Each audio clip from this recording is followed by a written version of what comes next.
Good morning, all. Welcome. We are excited to see your faces this morning, as we always are. Thank you for joining Leading and Learning.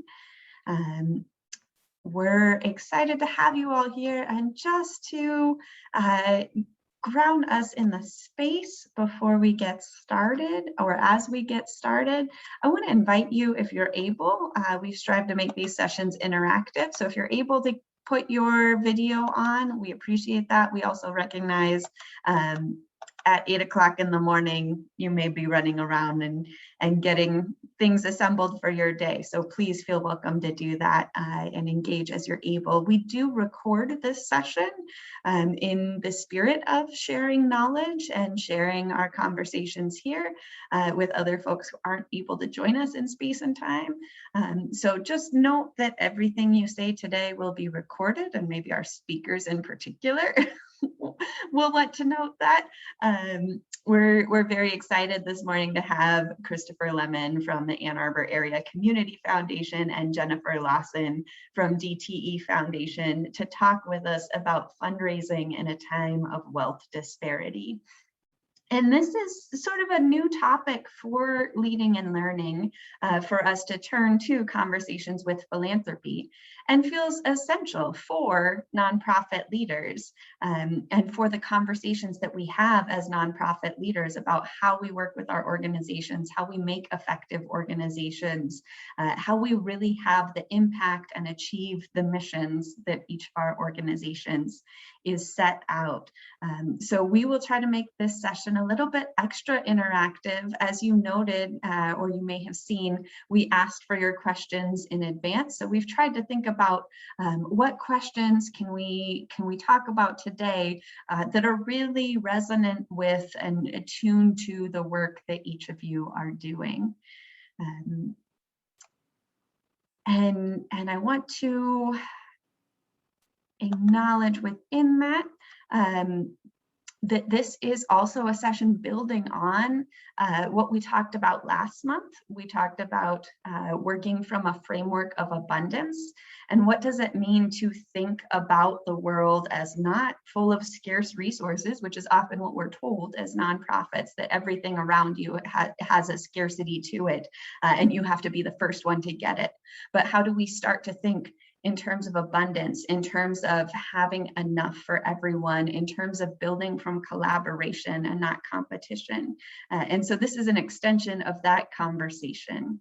And to welcome and ground us this morning, I'm going to pass it to my amazing co-host, as always, Hamida Bagarathy.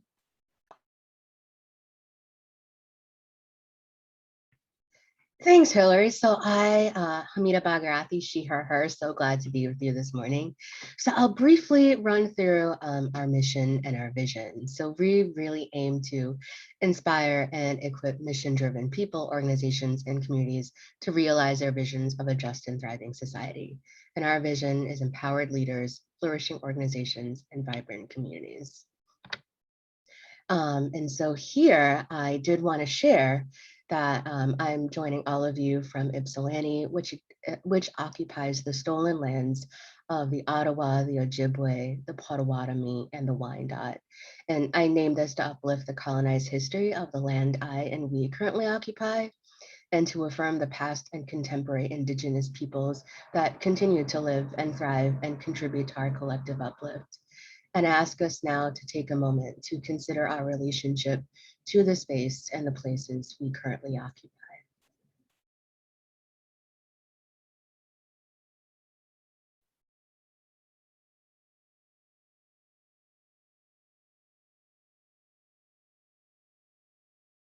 Take a deep breath in and slowly out as we reflect.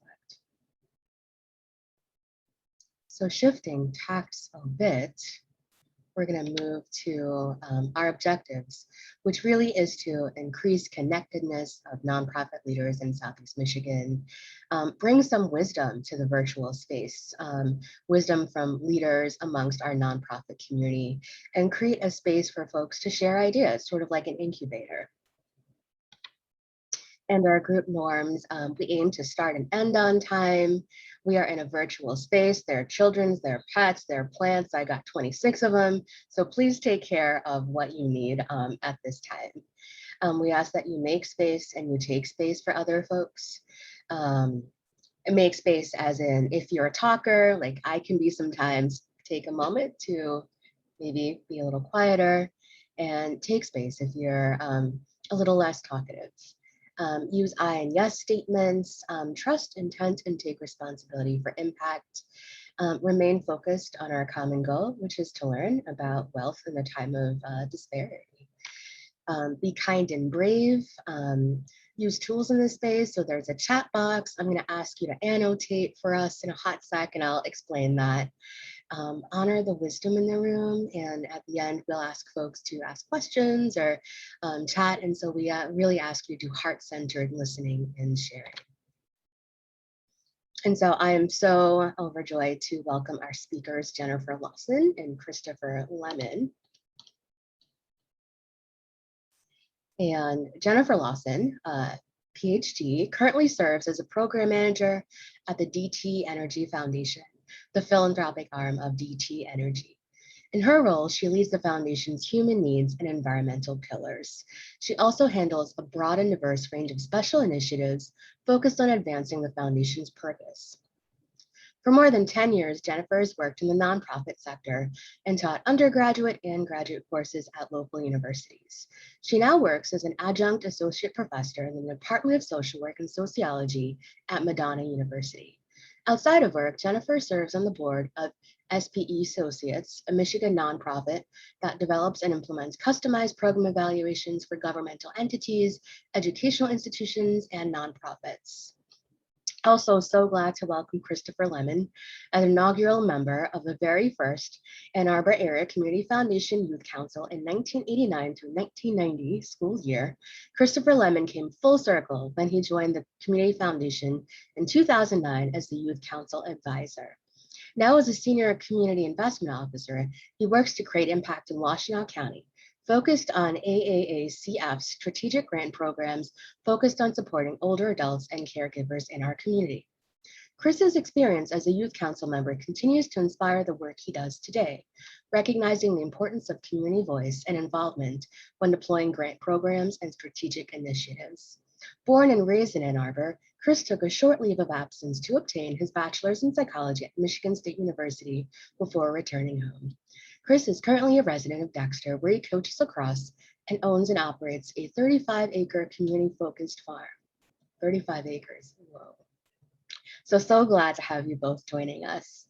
And in that spirit, you got a sense of who our speakers are. We'd love to give our speakers a sense of who you are. And so on your screen right now, you see a statement. And we're going to do 3 of these, and we're asking you to respond with your reaction to this statement in terms of, do you kind of feel it's a yes? Are you sort of like sorta, or a no? And so what we're going to utilize right now is annotations. Some of you may be familiar with that. But if you go, I believe at the top of your screen, and you scroll over, you should get a little bar that pops up in which you're able to annotate. And you can totally decide to draw, write some text. But for each of these questions, I'm going to ask you to take a moment to indicate where you're at. With this statement, I have a relationship with at least one institutional funder that goes beyond the transactional, you give me money and I take it. Thank you, Hillary, for that assist.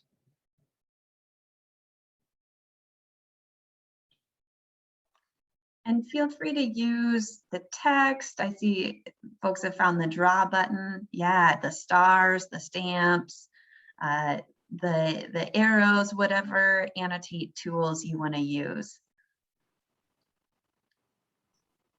And I also want to uplift, if annotate is not your thing, feel free to share in the chat so we hear your perspective too, or we can read your perspective. Seeing lots of yeses and smiley faces.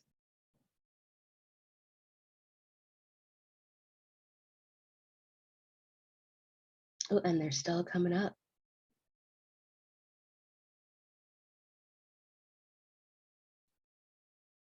All right, last call before I move to the next one. Oh, we're still active. All right. Thank you, Etta. Etta, you can try the more button and see if there's a annotate option there. Or if any, I might be in a slightly different view since I'm a co-host. So if any of our participants have tips, feel free to drop those in the chat too.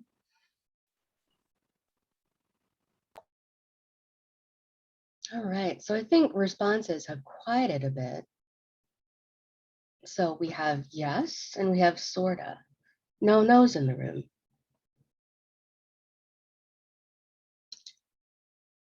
Oh, let's not annotate. Ooh, let's reset. Oh, we're having an in the moment. Hey, Hill. Yes. Clear. All right. So how about the statement, I've contorted my organization's work to try to fit a donor's criteria in order to gain funding. This may mean sort of using what the organization that you're seeking funding for, utilizing them as sort of to shape or massage your mission or vision, shape or massage a project, and sort of ensuring that it fits with your organization, but really focusing on that donor's criteria or donor's mission. We got a heart, never ever. Occasionally.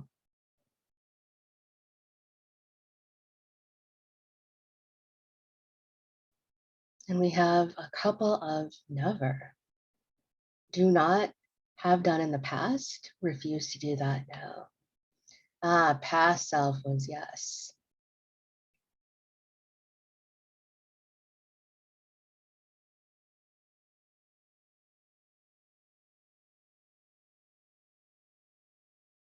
All the time.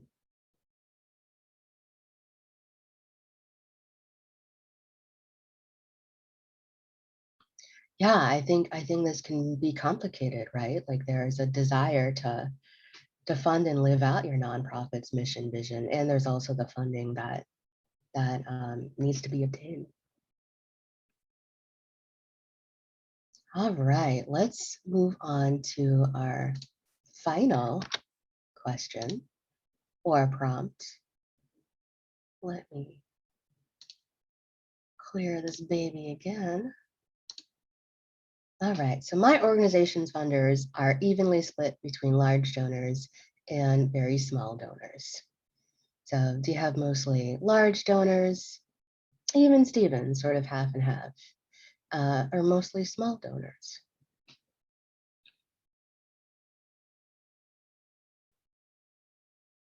Chain shares even. Oh, we got someone who has whales,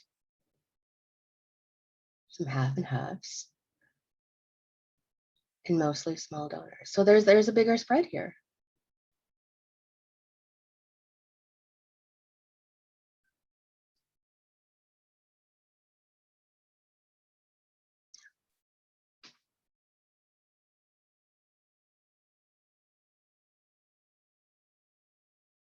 All right, I'm gonna leave a few seconds since I think most folks may have shared.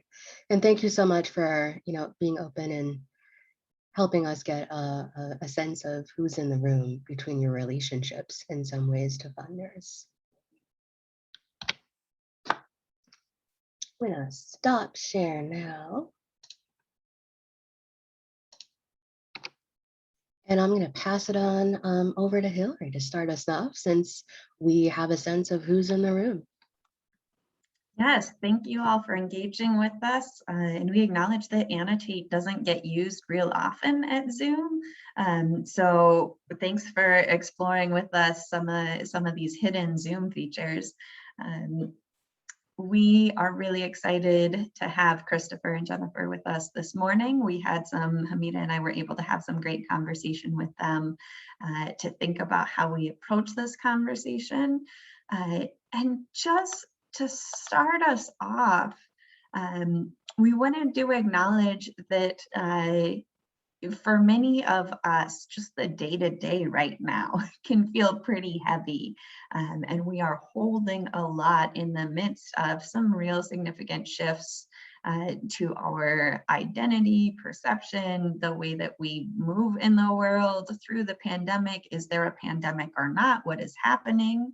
And recognizing this kind of complexity that we hold, I want to just start, Jennifer and Christopher, getting really real with you of what is keeping you motivated right now, and what keeps you showing up at work every morning. And Christopher said he didn't want to go first, so I'm going to ask him to go first. So I am going first. Is that what I'm hearing right now? I first of all welcome everyone. It's an absolute pleasure to be here before you today. And I think that Hillary, that's a great question and a complicated one. But I would say that at its core, what keeps me going every day, what motivates me to come in is really twofold. One, it's the stories of need and impact in our community. I mean, obviously during a pandemic, so much has been brought to light, pre-existing, inequities, newer inequities, expanded, services that are needed. And I don't know how you hear those stories and not show up, right? I mean, it's like you're in a position to support. And when you see what community members are doing to support each other, when you see the fabulous work being done by nonprofits, across the sector, to meet not only the basic human needs, but also still trying to help individuals live a robust and healthy life where they can thrive. That's the motivator right there. But the other part of it too, I mean, to be frank, is that there's a responsibility. In philanthropy, you sit in an endowment, right? And the endowment is there to leverage financial support and other supports to community, whether it's a horrific time of pandemic or what I hesitate to call the old norm or whatever the new norm is. I mean, that's our job. And so if we are positioned to provide support, then we need to show up. And to not show up, I think, is an abuse of privilege. And so, when we see what's happening, we want to be partners in that work. We want to do everything that we can to support our community members so that they can make it through these times and beyond just surviving, but also to be able to thrive. And so that really is the core of kind of what motivates me every day, both pre and during pandemic and then post as well. I guess it's my turn now. Good morning, everyone. I hope you're morning people. I'm starting to ramp up now.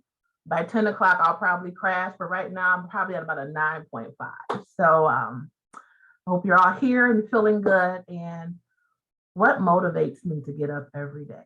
Well, I have a Maine Coon cat who kind of runs across me, so that gets me going first. But I really, really consider my job as an honor. We all in this room we have a privilege. We're honored to be in this space to advocate for individuals who have a need. And then I think about what happened during the pandemic, what's been happening before the pandemic, and my personal life. I am where I am because someone advocated for me. Someone was a voice to let people know what I needed so that I could be successful. They helped me get to the next step in my life. And so when I think about my job, my day job, and working with all of the amazing nonprofit partners that we have, I'm honored, I'm privileged.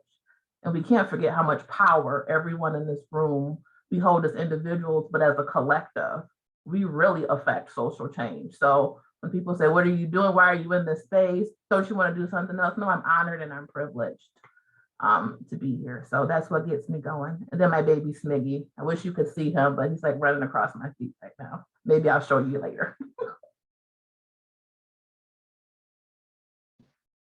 Thanks so much, Jennifer. I was just about to ask to see your fur baby, but I get it. It's early, right? So, let's just jump right into it. really curious, what are the things in terms of like data, responses, initiatives that really makes you want to say yes to an organization's funding request?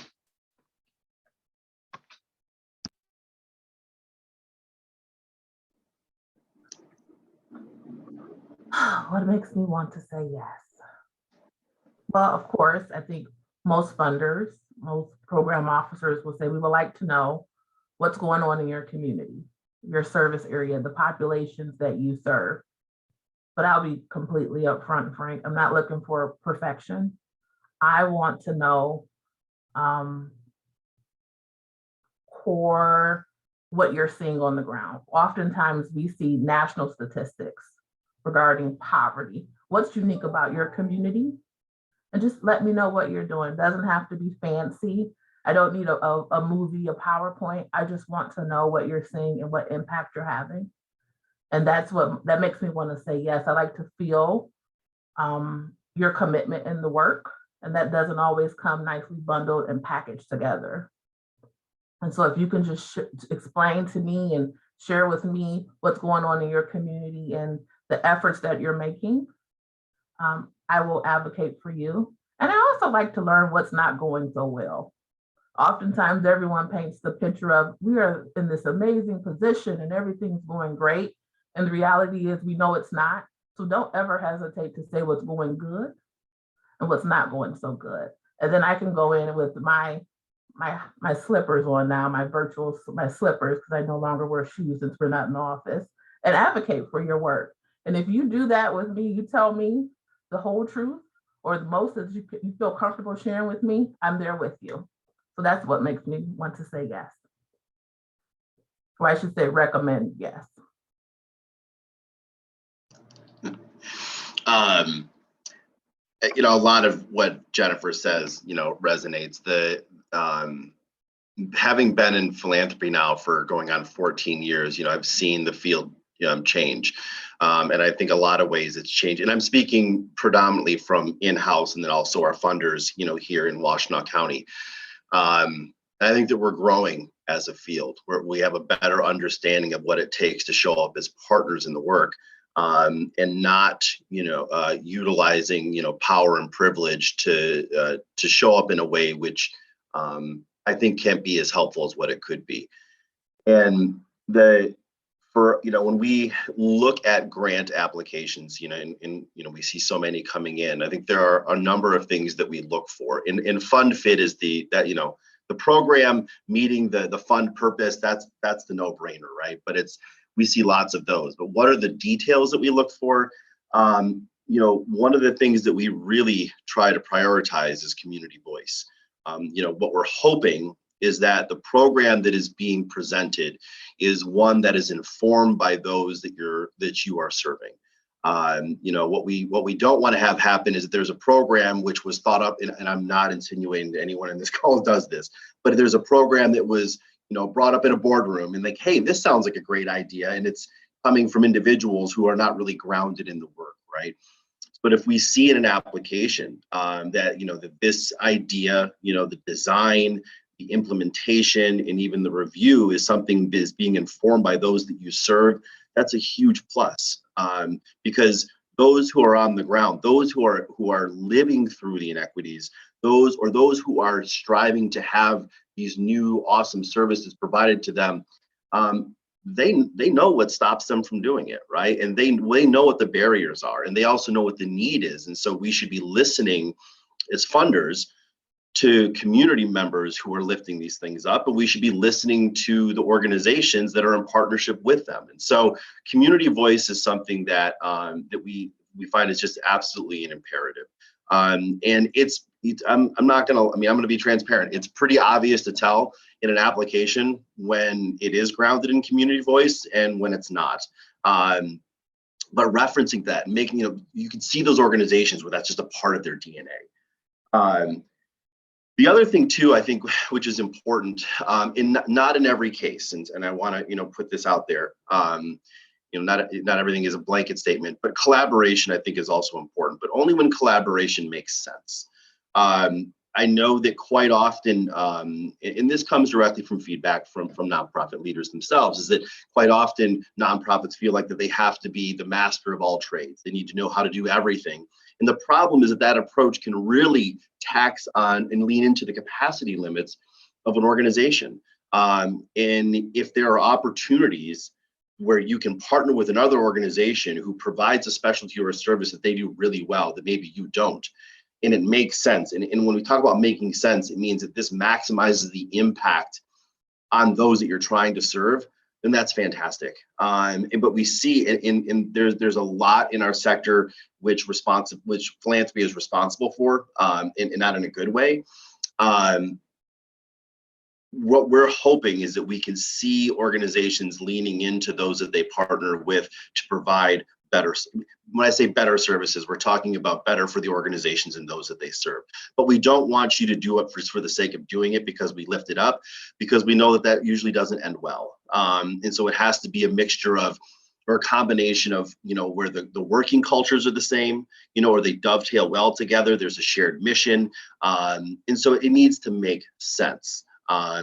But for us, that's it's the grounding in relationships and then collaborating whenever possible. Those are just a couple of the things that we really try to lift up and prioritize when we're looking at applications and we're having to decide, who we're going to be saying yes to. Thanks, Christopher. And thanks for uplifting that lens of partnership. I can see that's striking a chord in the chat, and it knew that's certainly something that we've discovered and that we've tried to lean into partnership with other capacity builders. And it's good to see some of the folks from other capacity builders. We work to partner with Michigan Community Resources, with COACT, with Michigan Nonprofit Association, because they can do and they have expertise in areas. And so often that there's collaboration at the leadership level there through the Solidarity Collective, but also through the everyday level of like, oh, this is really not our strength, but our partners do have expertise here. So let's just refer and refer and refer. And that channel goes back and forth and is just so active. Can I expand on that a little bit too? Yes, please. And I really what I really appreciate what Jennifer said about like what's going well and what doesn't go well, right? And I will fully own that philanthropy for years has encouraged this lens of perfection. Like, it's like you have to be perfect if you're going to get funded, and which is just the problem with that is that it makes applications, mid-year reports, and year-end reports, they become like the Facebook facade of philanthropy, right? Where everything's great, everything's awesome, nothing's going wrong. And like, I don't remember the last day that I had where everything went right. How can I expect that to be the case for a program that it could be working with some of our most vulnerable, individuals in our community? And so, and this is where as funders, what we need to do is that we need to be transparent in our processes, transparent in our communications, so that there can be trust by the nonprofits to be able to share that kind of information with us, right? Not everything should be looked at through a lens of compliance, or of perfection. Instead, how do we show up as partners in the work so that we can better understand? Because we can design and implement better grant programs when we understand what's actually happening in community.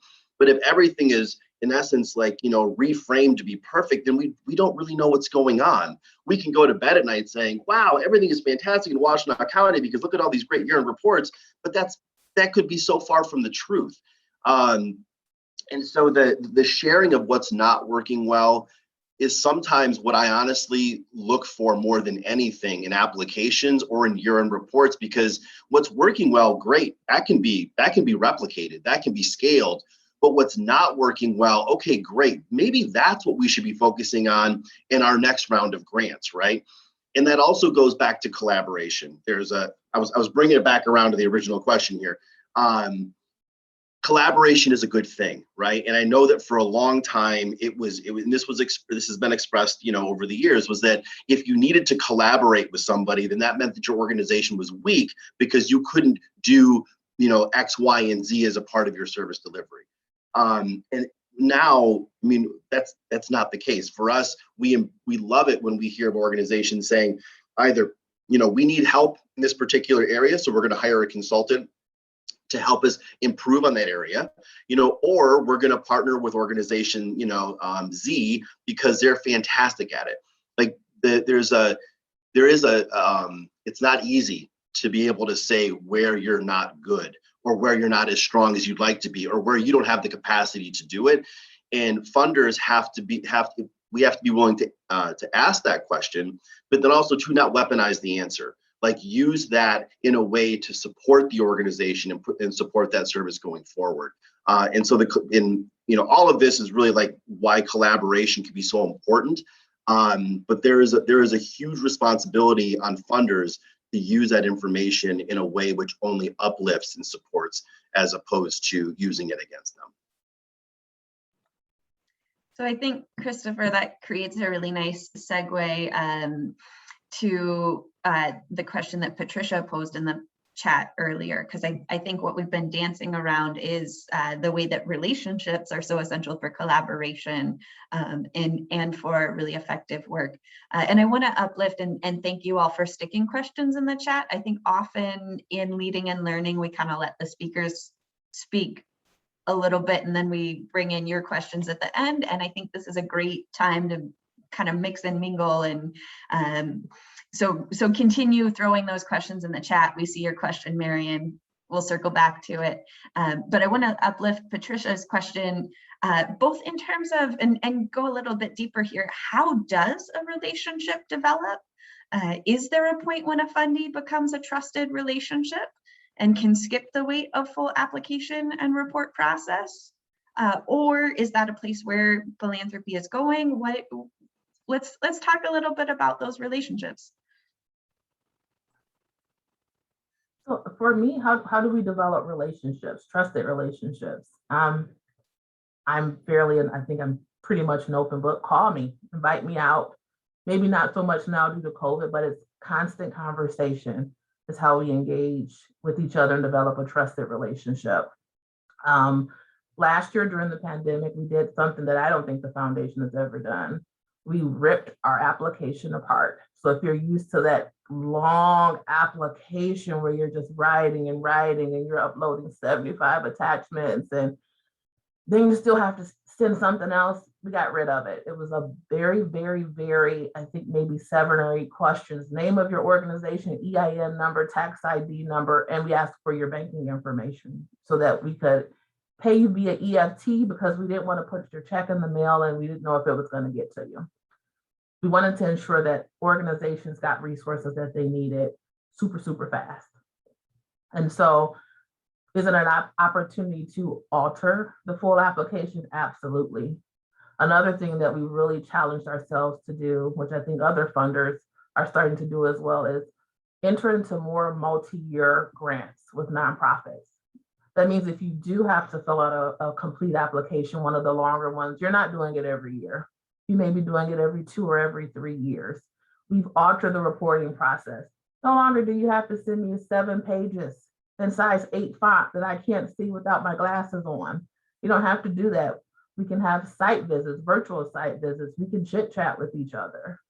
Those are different things that we can do. We also have other initiatives that we fund through DAFs, donor advised funds, which means there's not really much of an application. It could be sent through maybe a quick email conversation. We may ask for a couple of paragraphs, but there are ways that we can speed up the process for you.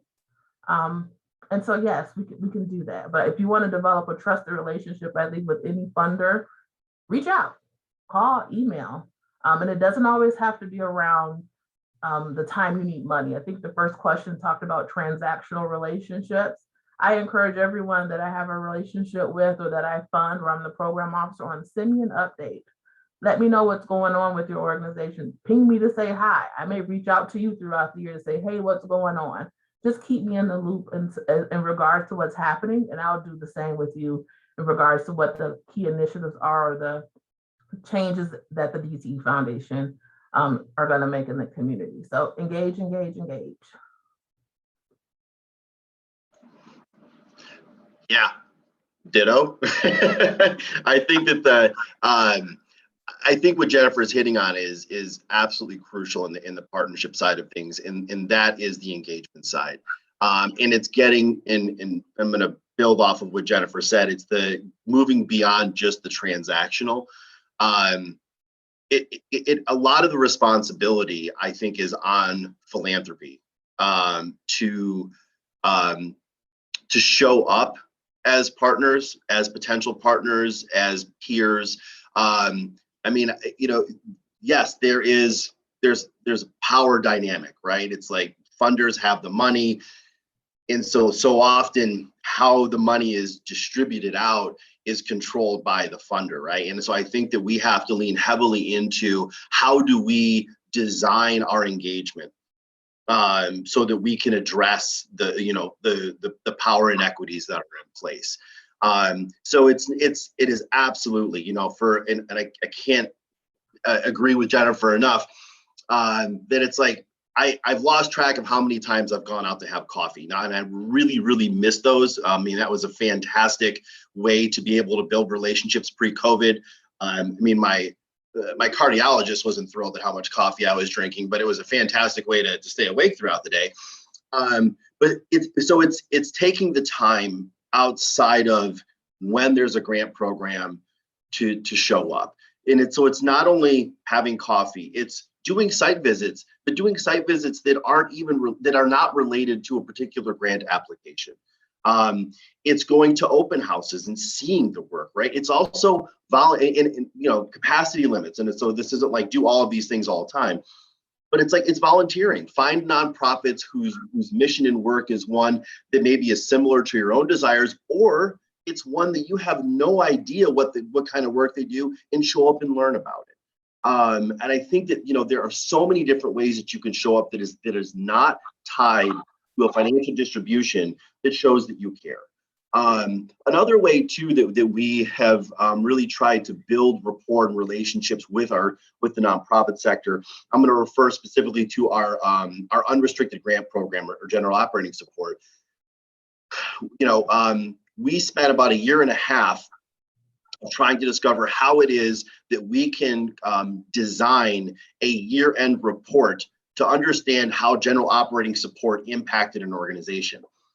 And instead of just using our traditional report, what we did was we held a series of workshops with nonprofit leaders and with our existing general operating support grantees. And we spent a long time working through with them and getting feedback about what would be the most effective way for an organization to tell their story about how general operating support impacted their organization.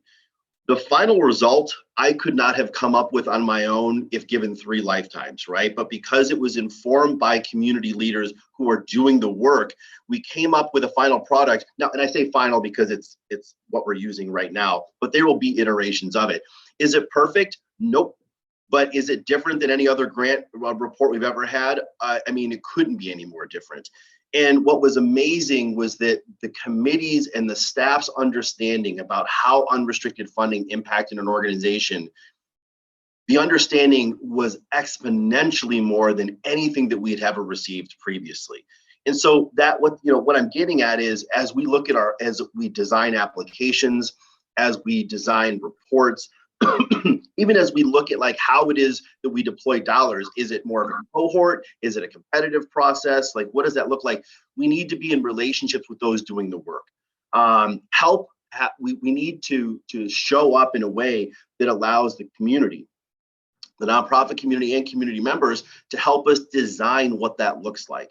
Because if we don't, then it's all means so often, and I really appreciated the question of like, how often have you had to like, what was the question? Like skew or change your organization, your program's missions, right? We refer to that, I mean, I always refer to that as the square peg round hole. How much can we shave off of what it is that we're doing so that we can get funding? And the problem is that if you have to go to 5 or 6 funders and you're shaving off something from your program for those 5 or 6 funders, the level of mission creep from what it is that you're trying to achieve is takes you away from really having true impact, because you're having to meet all these different outcomes from all these different funders, and it becomes this mosaic. And typically I like mosaics, but not when it's like that, not in the funding space. And so, I will, keep saying, like Jennifer said, and you got to recognize wisdom when it shows up. We have also worked very hard to, especially through COVID, to change our application process, to change the reporting process, because it would be incredibly tone deaf to put forward like a 7-page application when nonprofits have said, we don't have the capacity to fill out applications at this point in time. Okay, then we need to shift, right? But demanding that others show up to where we are, which is, typically, a very different space than service providers, that's horribly irresponsible, and that doesn't build partnership. And so trust takes time, but I think that a lot of that responsibility falls on us as funders to show up differently. And I think that we also, and this is the last thing I'll say, sorry, I'm getting off my TED talk here, is that you have to give it time, right? You are talking about how many years has philanthropy showed up in a very similar way. And you can't expect to just, oh, look, we're going to ask nonprofits to help us assign a year-end report and then expect everything to be rainbows and roses, right? You have to do it consistently. There has to be transparency, and you need to give individuals time to adjust to that new norm.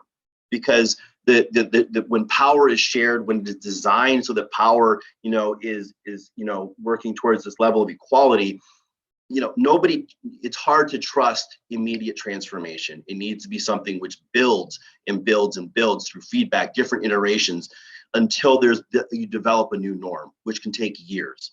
But just because it's hard and just because it's long doesn't mean that you don't do it, but you got to start it. So many incredible points there, Christopher. One thing that was sticking out to me is your piece around really partnering with the foundation, but also that storytelling part, right? So Marion uplifted, how can nonprofits measure their impact in a way that funders are interested to see? Our impact tends to be anecdotal rather than quantifiable. Any suggestions on best practices for monitoring and evaluation?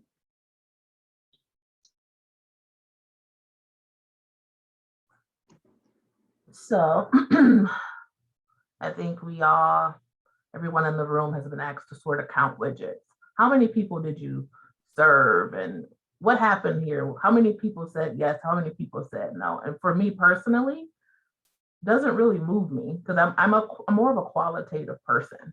I like to understand impact. So when you are applying for funding, I would encourage everyone to avoid having that conversation with a funder that's focused on counting widgets. Let them know at the beginning that we tend to do qualitative evaluations and see how they feel about that. I've had conversations with organizations that say, we don't have the capacity to hire an outside evaluator, or that's just not our sweet spot, but this is what we do know.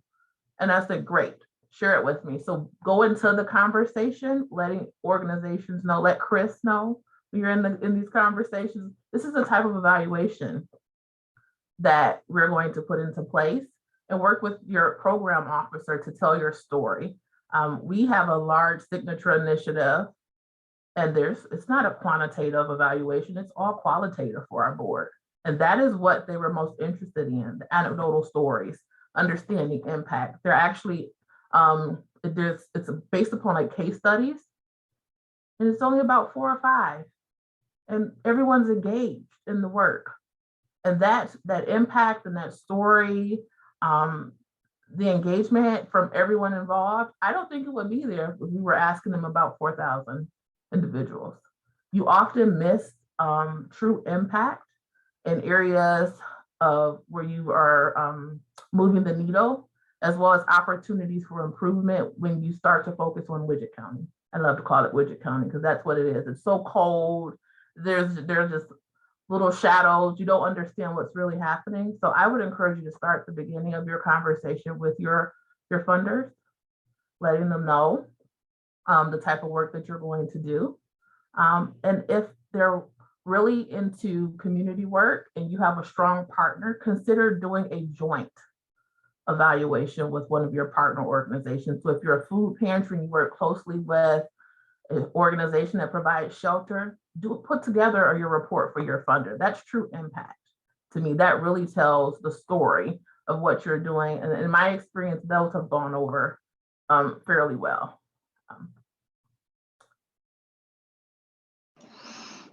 Yeah, Etta, that's a great question around qualitative versus quantitative. And I mean, I'll be frank, some foundations, it's a matter of finding funders that appreciate the qualitative side of data. Not all do, right? Because some are more interested in, the widgets, like, all of those traditional metrics that determine what impact is. Agree with Jennifer. The qualitative side is, I think oftentimes it puts a face to the qualitative data, right? And it can put emotion and empathy, into that space as well. And so part of that is dependent, once again, there's a lot of responsibility on philanthropy to show up in this space. Excuse me. How do you show up and to allow nonprofits to tell those stories, right? Because if you have an application with really, really strict word counts, right? Well, then is an organization going to want to put in a long story of impact or need and then utilize half of their word count in the body of their application? No. So, it's amending your application, and as well as amending the year-end report, but then also to give organizations that chance to tell voice. We have we now host quite a few panels where we invite nonprofits and to bring either themselves or someone that they've been working with to meet with our committees and say, tell us what this has looked like, help us to understand, right? And it's amazing how impactful those are. Those are the experiences that committees and staff remember far more than they ever will, it's just a year-end report. Does it take more time? Yes. Does it take more work? Yes. But if your understanding is more enriched, if it's more robust, and if it's an even stronger motivator to continue in this work and to utilize community voice, then that's the direction you should be going in. So, if you don't see with a funder an opportunity to share or to utilize qualitative data, then I have the conversation with the funder and say, how can I do this, right? But also look, when you're looking at the menu of funders that are available, look and see in their data section on their website, if they have one, if community voice, if qualitative, studies are what they partake in as well. If you see it there, then odds are you're going to see that showing up in opportunities as you try to engage with grant making with them.